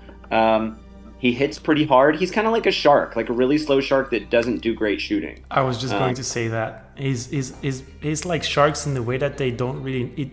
He doesn't really need backup. He's a beat stick. His damage profile is insane for 155. Yeah. I love him. He's a totem, so... Oh, yeah. God, yeah. So good. And he gets his little monster, his fake monster ability. Yep. Which is just an extra bonus, right? Right, which one of the endless spells also gets to do. But yeah, I like this guy. I think he's great. Even. Yeah, I really tried to include him in my list, and there just wasn't any space left. I guess I could drop the warlocks for him, which we'll talk about in a minute. But yeah, I love this guy. I would honestly, if I'm not running Marathi Khaine, I'm putting an avatar in every single list. The problem is getting this model is going to be difficult in the world because he comes on the cauldron, which you can buy a start collecting box if that lasts. But the problem is you're probably going to want them to be cauldrons, and the only version that doesn't have him on it is the Bloodrack Medusa. So the only one that's going to sell it to you is someone who's built it as a Bloodrack Medusa. And then I don't think you can use the new Eldar model, can you? Because it's on a different base. It is way too large. Yeah, you know, you could try to, but it would look really weird. Yeah, I would love to have a whole a list of just 4 of these guys and just see how it plays. I think it would be super fun. But then you'd be giving up your behemoth slot unless you're in Hagnar. Yeah. But yeah, that would be so awesome. Yeah. Okay. Let's quickly round off all the abilities and stuff and then look at our lists. So just when we're thinking about changes, so this is more a section for the experienced players that played this book in the last edition or the ones that face it often. What are some standout changes for you, Ryan? Things that we haven't discussed or maybe that we have discussed? You know, I think the army has better internal synergy and balance, where all the units feel pretty viable. That's probably my favorite thing about it, is that unfortunately the Harpies got a little worse. I really wish they would have buffed the Harpies, but other than that, I feel like every unit in this has some reason to exist, even the Underworld's Warband. And that's important, where we're not seeing... Like in 3rd edition, they've done such a good job of trying to make the whole army relevant for a large chunk of the armies. Even Bone Splitters have some play now, even though they could have done more for them for sure. And it's only because of Krognos, but whatever. So, you know, I don't know. I think in general, they just balanced this book out, and that's really what matters the most. Yeah, a couple things got nerfed, but not by a lot. The points are still very reasonable. I think, especially for heading into a horde meta, this army is going to be sitting pretty comfortably in a good spot in the meta. Yep, I agree completely. So yeah, that's actually also the great change, I guess. And then you mentioned the Harpies as an unfortunate change. Care to explain a little bit more? Yeah, I think like their points didn't change, but their abilities got worse. So like we have two versions. We got the shooty version and we've got the not shooty version, like the more melee version. The shooty version, I would say, the heart renders is the one that you're probably going to want to take because it gets an auto after it shoots. It can make a normal move of 6, which is great for movement shenanigans. Yep. You still have the deep strike ability, but it's important to keep in mind what fell off of these units. So, for example, for the heart renders, they lost splashback mortal wounds. Okay, whatever. Their melee range is now only a 1 inch, which is not good for such a large base. I think they're on 40 mil bases, which is hard to get the whole unit in after you reinforce it. And they lost the run and shoot and deep strike bonuses. Like on the turn that they charged or deep struck, they could actually be pretty hitty, which meant it was kind of like a alpha strike type unit or like a shock troop. The life takers, the melee unit now have the retreat 6 inches option after it fights, but it's not guaranteed. It's on a 4+. And they lost their charge bonuses. So what I really wish they had done with these guys is make a sub faction where you can bring there was already a sub faction that had like an artifact or a command trait that gave you a unit of I think 6 of the or 1 unit of 5 of these guys for free, something like that, that you could summon. Maybe it would have been cool if that sub faction, or you make a new one that let them be conditional battle line, and then you would have had an excuse because now they're filling the battle line role. You can be a very flexible army that has deep strike options. You could have had an all flying army outside of like Marathi on foot, but I just don't know how much value they're bringing. Maybe as a screen with the shooty ones that can shoot and then keep moving and do some movement shenanigans. I don't think life takers have much of a place anymore, unfortunately. But yeah, that's kind of it in a nutshell. They're okay. Yeah. They're okay. Their save got better, built on the war scale, but they're not. This is not a tanky unit at all. Yeah, I think it's notable to mention that there's nothing in the book that synergizes with them. So there's no abilities or no artifacts that specifically target Khaine. Marathi's command ability does. Marathi's? Yeah. Yeah. Okay. Yeah. But you're not going to use them with Marathi probably, as they don't really do enough damage to actually benefit from the Marathi aura. So yeah, but again, for 95 points, them being a screen that can drop from the sky and then move 6, that's still very good, I would say. Yeah, for sure. And just a quick correction, I said the command ability, but I meant her aura around Big Marathi. Yeah. Yes, I think deep striking is always good, but you also have the Shadow Stalkers who can teleport every single turn. So I don't know. I wanted to build an army of entirely harpies or largely harpies, and that just doesn't really build anymore. I do agree. You should be able to do that, right? Imagine having a huge collection of them, and now you're looking at them and thinking, I will probably only bring 5 of those ever. I think I've got 20 already, so I've got more than I need. Yeah. Okay, the exciting part. Let's talk army lists. So yours called the Godless Blender. I think we can all imagine what that entails. And mine is called Marathi and the Spear Snakes, nice. Which is even less elusive of a name than yours. Let's look at the Godless Blender first. Do you want to take us through the entire thing? Sure. And the good thing is we've been referencing most of this, so we can go pretty quickly through it. Yeah. It's built around using 5 reinforcements, one of which I gave to my Doomfire Warlocks. And everything in this list is built around making the 70 sisters or witch elves hit as hard as possible. So we're in Drake Ganeth for the charge bonuses. I'm both of my wizard options, which is a Slaughter Queen on Cauldron with an Arcane Tome, and then the Doomfires have Mind Razor. So one of them has got Master of Magic for rerolls, and the other one's got a +1 to cast. The redundancy is going to allow me to, of course, choose whichever one makes sense, or if one of them dies or just isn't in the area, then I've got a backup plan. Crown of Woe is on the cauldron for the artifact there. So I got that because I took a warlord battalion here, right? Yes. So so that gave me the thing you were talking about no inspiring presence and no rallies, which like you said is kind of an auto take if you've got enough room for it. Mm-hmm. Sacrament of Blood was the boosting. That prayer is the boosting the round up, if I'm not mistaken. Blood rights table, yeah. Yep. And then Blessing of Khaine was re-rolling your fanatical faith. Exactly. So putting that on perhaps your big block of sisters. The reason I gave the big block first, I think you would never take witch elves in 30 because they only have a 1-inch range, and sisters are going to be able to do more with that anyway. Especially with a 6-inch pile-in, that's going to allow you to get more of those models actually in and be more mobile there. I gave the big unit the shield, so slightly less aggressive, because as a big unit, I wanted them to stick around just a little bit longer. But I could see going either way, honestly. The high gladiatrixes were kind of auto includes here because you've got so many sisters or witch elves that you're going to need those buff bubbles.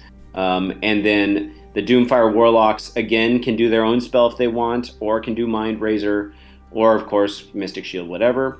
But they're just my little skirmishy unit to kind of, keep the magic consistent. Obviously, the Hag Queen's got Witch Brew that will bump the round up, so I've got that way of doing it. And I've got, like I said, Sacrament of Blood. So I can bump it up a couple different ways here, but I don't have all of the ways, obviously not being in Hagnar or having the command trait. And then the only other one that remains is for snakes. The Slaughter Queen and Hag Queen don't do a whole lot different anymore. Their fighting profile is very similar, but it's worth pointing out that the Slaughter Queen does get an unbind, and Orgy of Slaughter is the command ability. This is another one you really want to be saving up your command points for. It's giving any Daughters of Khaine unit the chance to fight in the your hero phase, only in your hero phase. So that means double fighting with those sisters or whoever's in combat at the time. Of course, you're getting the save bonuses for both of the cauldrons as well. They're giving a +1 to save for your whole army, which is good. And then you've got basically just talking about the damage output. If you get Mind Razor off on a unit of sisters, granted, you're not going to be able to fight. Well, you could fight with Orgy of Slaughter again. So that could be double this, because you could fight twice in that one turn. But what this means is on the charge from Drake Ganeth and the High Gladiatrix is extra rend. You're getting -3 to rend. You're getting 2 damage apiece at 6 attacks each, I believe. 3 attacks each, which of course you're fighting twice perhaps in that one turn. And you're on 2s and 2s. Is that right? Mm-hmm. 2s and 3s, I think it is, right? Because you don't get +1 to wound.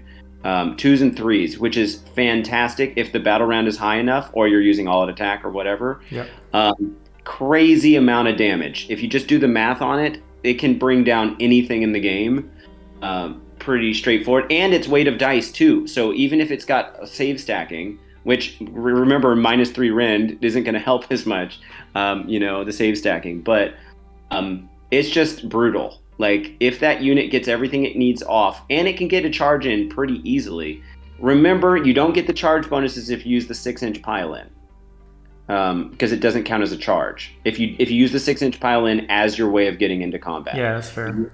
You have to make a successful charge roll. So, but they do get run and charge, and if you get the +1 turn off, then they're getting +1 to run and charge on in turn 1 anyway. So they're getting +2 to that movement, essentially, plus whatever the run was. So I don't know. I think the hard thing is going to be managing your command points, because you're going to want the auto run perhaps. And you remember, you got to keep your bubbles maintained. So keeping those high gladiatrixes and the cauldrons in the right area, and then getting the timing down so that, because these are glass cannon. We haven't said it this whole thing, but these units don't take punches very well. Mm-hmm. So you're going to need to be the one doing the charging. Plus, all those things like Mind Razor and the Drakey Ganeth ability really needs you to be the one that chooses your targets, not the other way around. But you're going to delete it. Once you get into combat, you're going to delete whatever gets there. The one thing that I would say people might swap on this is Doomfire Warlocks out, but I think, and maybe put some more Sisters or Witch Elves in. But I feel like with the high gladiatrix, the more sisters or witch elves you put in, the more you need a third one. I really think those bubbles are going to be hard to maintain if you're not keeping an eye on where they're sitting. Maybe you don't have all of them in combat at one point. At any one given moment, you don't need all the bubbles. But yeah, and you can see we got total number of wounds is a really high number for right now. But we're heading into horde meta, so that's probably going to become more common. And then hunters for the 3 ladies units, and then an extra CP from that warlord battalion. Don't forget about that. Yep. Yeah, you're only 1960, so you've actually have a fair shot at your triumph, which is super important to get the bloodthirsty here for the rerolls on the charge. So yeah. Which saves you that command ability use. So I think this list is going to be, like I said, this is a little bit of a net list right now, probably. I haven't heard anyone's list. I haven't watched any of the content, but I imagine this is close. Maybe with the exception of the Doomfire Warlocks, right? But I imagine that this is close to what a lot of people are going to be running. But since you're not doing a Marathi and the Bow Snakes list, we had to have at least one on here. So Yeah, I love this list. It's so cool. I know one of my very, very close friends, one of my best friends actually, has been considering playing Daughters of Khaine for such a long time, and this is always the way he wanted to play it, but he didn't feel like it was a viable option. But now I think it might actually even be better than the classical bow snake list that we know and dislike. Yeah. It's still a timing list, though. So much like Ideneth, I think elves are about precision, right? That's living up to the lore. That you really need to get your timing down on a list like this. And so if someone has a way, like I imagine playing against Legion the First Prince, where they can slow down your charges and runs, you're going to have a hard time, right? Or anyone that's got control type army stuff could be an issue. Yeah, that's the thing that I was thinking as well. Like spending 290 points on Doomfire Warlocks is a risky thing, as they are the only lone agent type of unit that you have. So capturing objectives while your troops are dealing with the front lines will be difficult for you. Yeah, I do see them as my sniper unit, though. So if you can get them up there and just even take out one really crucial, like yeah, but the multiplicative thing, like a power multiplier hero, someone who's really bringing a lot of value, or knock out a screen halfway decently with their shooting, and then the what's it called, the magic. Plus, you've got the Slaughter Queen and Hag Queen both have an avatar on top, so there's a little shooting there. Yep. There's a little bit of power projection here, but this isn't a power projection list, other than just getting the Sisters of Slaughter in and just wrecking phase. Yeah. It's a risky build, but at the same time, I do want to see what those Doomfires play like at their max potential. Because almost no one's going to run them at 10, which is the only way that you can get that 6 mortal wounds immediately, which I still think is pretty cool. Yep. Yeah, I like it. I like it a lot. I think I would probably swap out Master of Magic, although I really understand you wanting to guarantee or at least increase the charge of getting Mind Razor off. I think I would maybe opt for a Zealous Orator here, just because you really don't have any protection against shooting lists, as you say. And with Zealous Orator, let's say you're losing 15 Sisters of Slaughter from a shooting round, you're bringing half of those back. Easy. Yeah, that's a good point. Yeah, the only way to get more consistent magic with using a Master of Magic would be to take it on a Blood Rack Shrine or something like that, because then you can take the +1 to cast, so you could have the Master of Magic with the +1 to cast, but otherwise you can't, so you'd be getting the rerolls in the ones, but otherwise you can't get any more consistency out of Mind Razor, which is really, really rough when it's such an important spell. Yeah, I think that we will probably see the Medusa a bit more when the Horde meta does show up, as we've been predicting for such a long time, because her ranged attack is actually quite good. Yeah, against a Horde unit, but it's only the one unit. Yeah. It's an AoE, right? Everything within 7 inches or something? Yeah, but just for the one unit that's targeted. Oh, okay. So if the unit's not big, then it's not going to be doing as much. But it's 1/3 of the number of models take that many mortal wounds. So if you had the sisters, you'd be doing 10 mortal wounds. All right, let's look at my list then. So I brought a variation on Marathi and the bow snakes, and it's called Marathi and the spear snakes, though I did bring some bow snakes as well. So I included Melusai Ironscale as my general, just because she has such a good synergy with the Melusai models. To be fair, you don't really need her in the subfaction that I'm taking them in. So if you want to, you can swap her out for something else. A priest would be really good here as well, to be honest. But anyway, I'm using them in Zainthar Kai. That means that all my snakes are battle line and that they also get to fight before they die, before they're removed. My grand strategy is hold the line, and I also went with the Bloodthirsty Triumph. I am kind of shying away from the classically Inspired Triumph these days. Or a +1 to wounds, that inspired one? Yep, that's right. Yeah, because it's good, don't get me wrong, but it's not game changing usually, while failing a key charge moment can be. So these days I'm more inclined to taking Bloodthirsty than Inspired, but yeah, that's just me. And also getting a +1 to wound is easy in this army. Yeah. I brought the Zealous Orator as my command trait. The reason why I did that is because I imagine that my Bloodsucker units will just, especially combined with the Blood Sisters, will just delete units.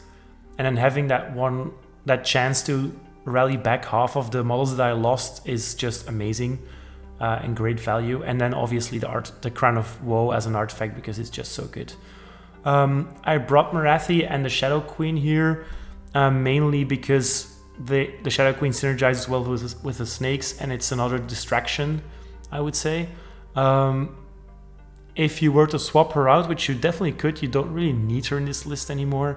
I would say bring an Avatar and bring a Hag Queen on Cauldron to start with, and maybe some Shadow Stalkers, something like that. And then we're moving on to the snake part. So I'm bringing a huge unit of 15 Bloodstalkers because the work they can put in is massive. You're looking at 46 attacks from that unit alone without any buffs. If the Ironscale Melusai killed any models or damaged any models, you're adding 1 attack for each model on top of that, so that's plus 15 attacks. The Shadow Queen adds plus 1 attack. And if you wanted to, you could drop the Zealous Orator and go with Fueled by Rage for the once per game aura of adding more attacks to your snakes. So you would potentially be adding 3 attacks to all snakes within in that unit, which is effectively doubling their damage output. With a range of 2 inches on their weapons, it is not that hard to get them all in combat. And then you're doing the touch attack with the mortal wounds on a 2+. I think they will kill anything. Yeah, they're definitely strong. I mean, you could make this. This is interesting that I ended up doing the more horde list and you did the more elite list here. You could definitely make that same argument that you did about my not having enough board presence or free agents for the Doomfire Warlocks here, as you've got it's a very elite list, obviously.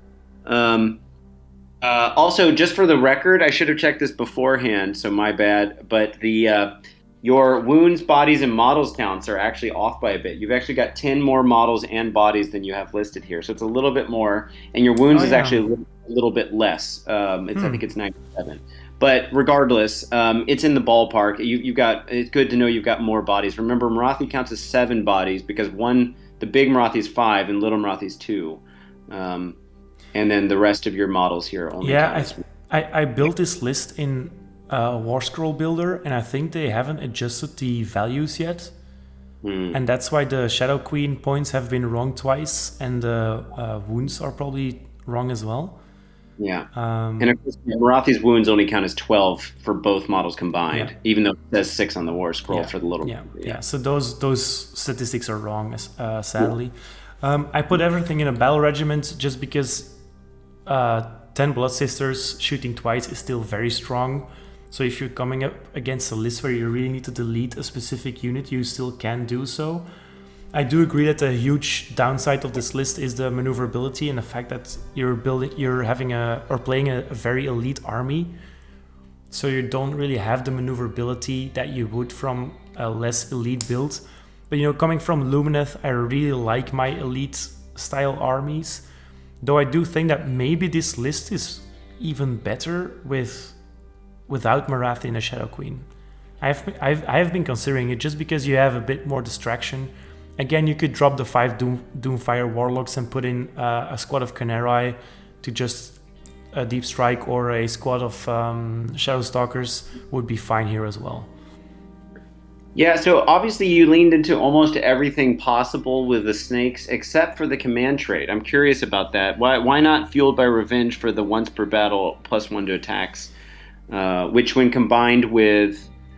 Well, no, you can't combine it with Marathi's thing. Or does it work? How's Marathi's bubble work? The big it does work. It does work. Oh, it does combine. Yeah, that would be crazy. Yeah, so that's what I mentioned earlier. If you have the bubble from the Iron Scale from Marathi and then the Fueled by Rage, I think, or is it Revenge?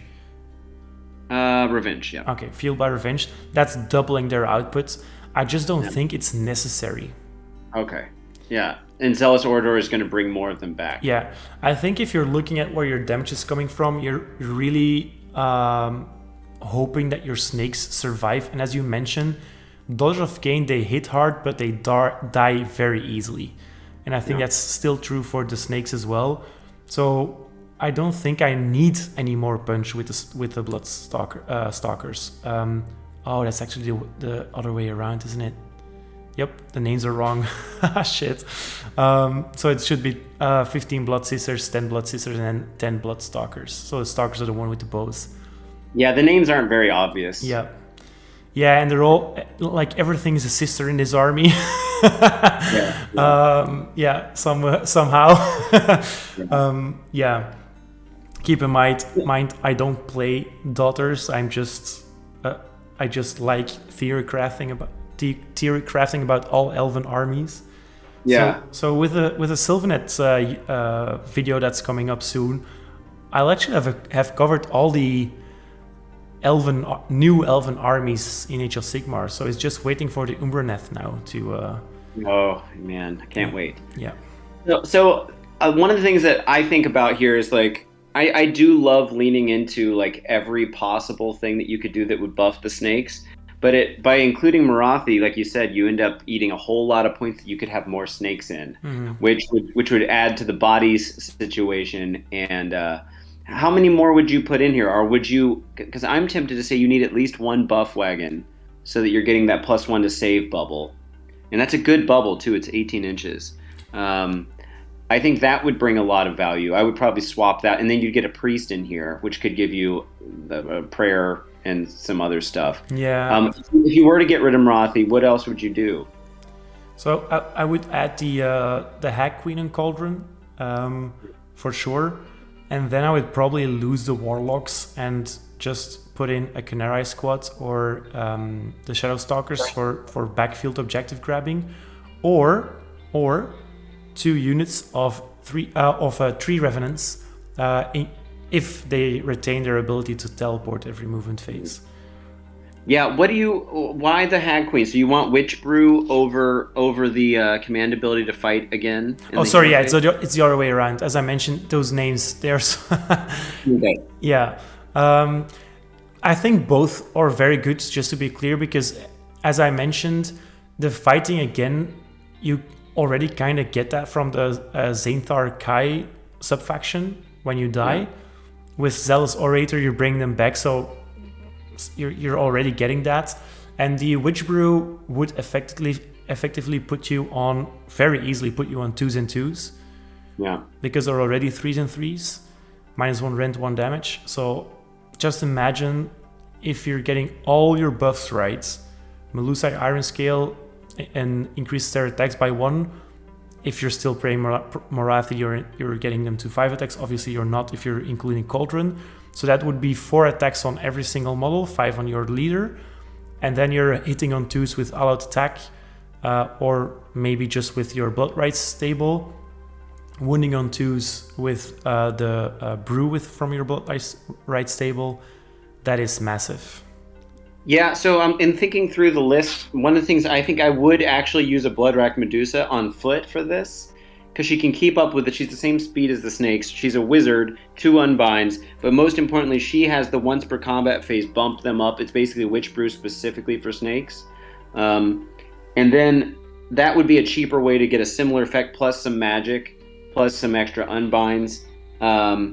Yeah, and of course she's got her shooting attack if you really want it, but. I don't know, that could be a cheaper way to get that, and then still take the Cauldron with the Slaughter Queen, so you get the best of both worlds, because you don't need it to be able to affect any Daughters unit, just the snakes. If you're bringing Medusa, I would just get rid of their Iron Scale as well. Personally. Yeah.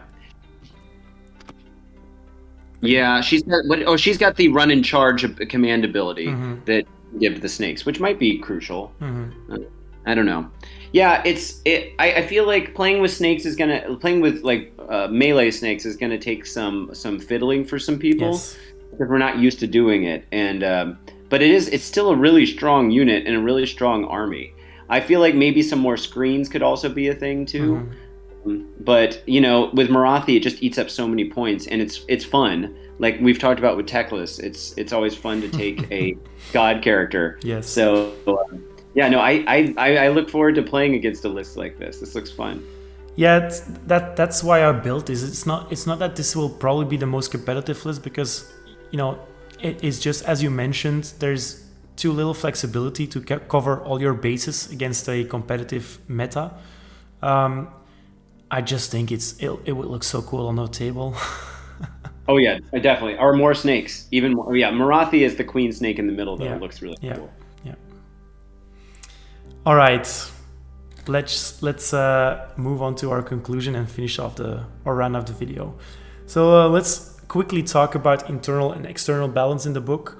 What are your thoughts about that? I already said I think internal balance is the biggest positive change that they have here. External balance, it depends on how the Horde meta in GHB 22 plays out. I think the battle line and all that infantry stuff. We'll have to see what happens. But I think this army is very strong when it gets off what it wants to do. And I'm glad to see that the bow snakes, the famous hipster band, got broken up a little bit. And now there's some competition for them. So that definitely increases the external balance as well, because that was such a known entity of a list, and I think that's probably changing. So there we go. There's some impact on the meta as well. So I've jumped ahead one. Yeah, that's fine. What I love about this book is that they actually didn't really decrease the effectiveness of things that people loved before. They just added more great stuff to it. So I think if you're a Daughters of Khaine player, it's a great time to be that player. I hear the question a lot, and it's also been asked in the Discord, was it really necessary for them to already get a new book already? A bit like with the Lumineth rumors right now. I personally don't think so, but since they did get it, I do like how they approached it. It's not a different army, it's just better almost in every single way. Yeah, I also don't think they needed it. They needed it for internal balance reasons, but I don't know. I just think it's still a bad business model to replace a Battletome only 1 year later. And only one of the only silver linings here is they didn't print War Scroll cards the first time. So if you bought those, you couldn't buy them the first time. So now, hopefully this book lasts for more than a couple years, and then your cards will last if you're a cards guy. But otherwise, I don't know. I really hope they don't replace the Lumineth book. No offense if everyone in the channel is pulling for that. But I just feel like that would be even more of the same, skipping the line in terms of who needs a Battletome now. And and I feel bad for the people buying those units. Yeah. So I agree. If they do make a new Lumineth Battletome though, I just hope that they approach it the same way as they did with Daughters of Khaine, that they don't really decrease the effectiveness of things that are already great. Although I would not really shed a tear if they decrease the effectiveness of Sentinels a little bit. But just up the effectiveness of different units. I would love to include more of the Temple units, the Stone Guard and the Wind Chargers, just to see a different kind of army on the table every once in a while. Sure. Yeah. That would be good. I would like to see new cover art for every book going forward, but it looks like they're really trying to push our buttons even more with that.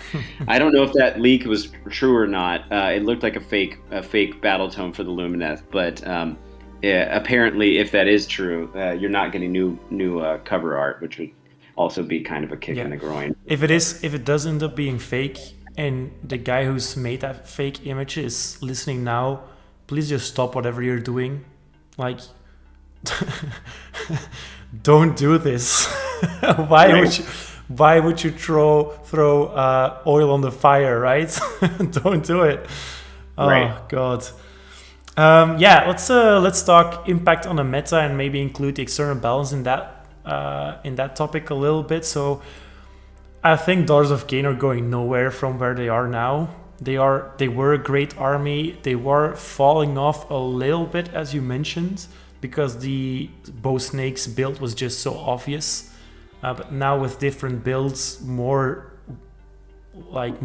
steps into the horde meta, I would say, you really gonna have to know how this army functions if you want to come well prepared. Yeah. I mean, the cool thing about releasing so many new 3rd edition Battletomes in such a short amount of time is I think the meta is going to shift in a big way, and like Night Haunt is viable for real now, and so I don't know. I think it's too early to say what this is going to look like in 6 months, because we got between the new Battletomes, we've also got that and the GHB, and however many of these Battle Scroll updates they keep giving us. So.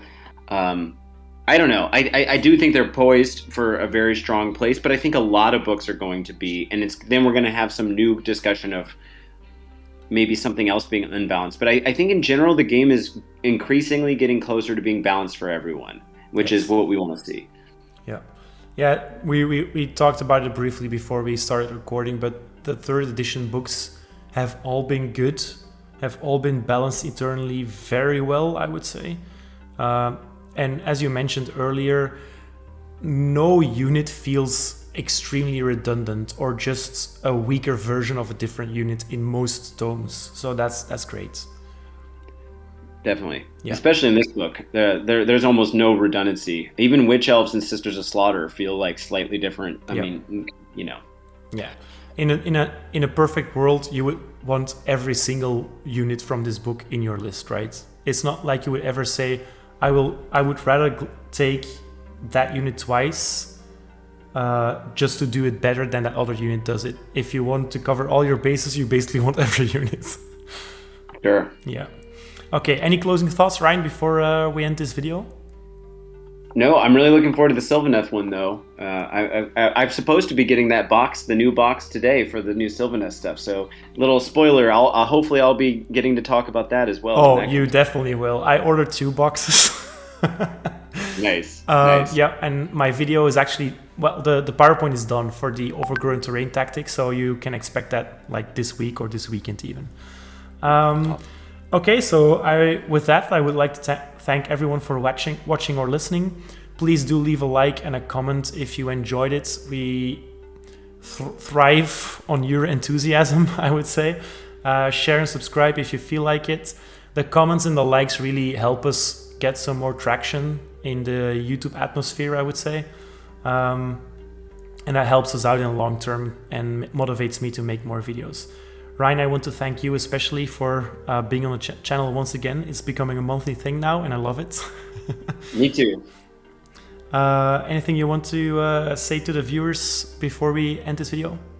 No, thanks for everyone for listening and commenting, and I'll continue to try to respond to those YouTube comments. Yeah, because you're really fast with that, and Ryan's keeping up with it, even if the video is a few weeks old. So yeah, good job there. All right, guys, see you in the comment section or on the Discord, and have a great day. Bye.